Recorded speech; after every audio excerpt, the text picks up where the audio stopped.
அமாவாசை 22வது வருஷம் ஹனுமத் ஜெயந்தி.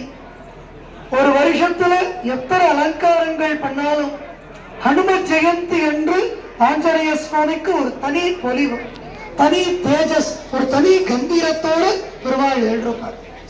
அதுல இந்த வருஷம், அதாவது ஒரு மனுஷனுக்கு முற்றுப்புள்ளி எதுன்னு கேட்டா வைகுண்டம். எல்லாரும் ஆசீர்வாதம் பண்றது என்ன? நற்கதி அடையணும், வைகுண்ட பிராப்தி அடையணும் அப்படிங்கிறது ஆசீர்வாதம். அப்போ ஒரு வைகுண்டத்துல பெருமாள் எப்படி இருப்பார்? பெருமாளை போய் சேர்ந்தால் அந்த பெருமாள் பாதம், அவருடைய ஸ்வரூபம் எப்படி இருக்கும்? ஜீவாத்மாவாகிய நாம பரமாத்மாவாக சேர்க்கறதுக்கு தான் ஆஞ்சநேய சுவாமி அனுகிரக மூர்த்தி.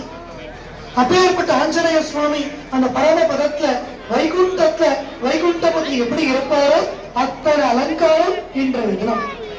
ஆதிசேஷன் என்னும் பாம்பின் பரியங்கம், மார்பு நிறைய தவைய தவைய திருவாவர்ணம், குங்கும வர்ணம், சிறப்பு வர்ணத்துல புது ராஜ வஸ்திரம், பட்டு பீதாம்பரங்கள் உடுத்திட்டு இந்த வருஷத்துடைய விசேஷம் பெரிய அழகிய ராஜ மகுட்டம், பாண்டியன் கொண்டைன்னு பேர். ரத்தின கிரீடம், ஸ்ரீரங்கத்துல பெரிய பெருமாள் நம்பெருமாள்னு சொல்லக்கூடிய உற்சவமூர்த்தி ரங்கநாதன் வைகுண்ட ஏகாதசி காலத்துல மட்டும் சாதிக்கக்கூடிய ரத்ன கிரீடம். இந்த வருஷம் நம்ம ஆஞ்சநேய சுவாமி ஹனுமத் ஜெயந்தி என்று திருமுடி திரு பாண்டியன் கொண்டை கிரீடம் சாத்திண்டு நல்ல ஆபரணங்களோடு ஆதிசேஷன் அரியங்கத்துல வைகுண்டத்துல பரமபதன் எப்படி இருப்பாரோ அதே போல வைகுண்டபதி அலங்காரங்கள் இன்றைய தினம் காட்சி.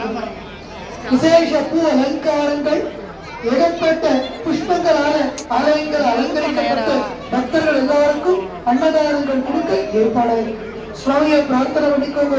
ஹனுமத் ஜெயந்தி முன்னே ஆஞ்சநேய சுவாமியுடைய விநாயகர் அனைத்து பக்தர்களுக்கும் கிடைக்க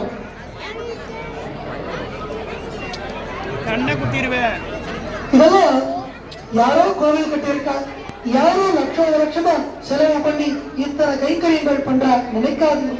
தேடி வரக்கூடிய பக்தர்கள், இத்தனை நாள் வந்தக்கூடிய பக்தர்கள் ஆசாசியா பண்ணக்கூடிய கைங்கரியம். ஒரு பக்தர்கள் இந்த கிரீடம், ஒரு பக்தர் ஆசையா பட்டு வஸ்திரம், ஒரு பக்தர் புஷ்ப மாலைகள், கோவில் முழுக்க தாழம்பூ தோரணங்களும் பூ அலங்காரங்களும் இருக்கீங்களா? ஒரு பக்தர் ஆசையா பண்ண கைங்கரியம். இன்னும் சில பேர் அன்னதானம். நேற்றுல ஆரம்பிச்சு இன்னைக்கு வரைக்கும் காலையில இருந்து 1,00,000 பக்தர்கள் தரிசனம் பண்ணியிருக்காங்க. அத்தனை பக்தர்களும் வெறுங்கையோடு அல்ல, எல்லாருக்கும் ஒரு சக்கர பொங்கல் பிரசாதம், நேற்று மத்தியானம் சாம்பார் சாதம், தயிர் சாதம் போன்ற உயர்ந்ததான பிரசாதங்கள், அன்னதானங்கள் ஏற்பாடாகி பக்தர்கள் இப்போ வரைக்கும் ஆகி. இதெல்லாம் யாரோ பண்ணல, தேடி வந்தோம். ஆசாசில பண்ணக்கூடிய கைங்கரியம் பண்ண பக்தர்கள் கைங்கரியம் பண்ண அத்தனை பேருக்கும் ஆஞ்சநேய சுவாமியுடைய கிருபா கடாட்சம், ராமசுவாமியுடைய அனுக்கிரகம் எல்லாம் கிடைக்கும். ஆனா பண்ணாத பக்தர்கள் கவலைப்பட வேண்டாம், உங்களுக்கும் கைங்கரியம். நாளை மறுநாளும் இத்தனை வைபவங்கள், நாளையும் 50 கடாகம் அண்டா சக்கர பொங்கல் சுவாமிக்கு அபிஷேகமாகி அன்னதானம் ஏற்பாடாகி இத்தனை மாலைகளை படிகளைந்து நாளை புது புஷ்பங்கள் சுவாமிக்கு சமர்ப்பணமாக மெட்ராஸிலிருந்து வர கைங்கரியங்கள் ஏராளமா நடந்துதான் இருக்கு.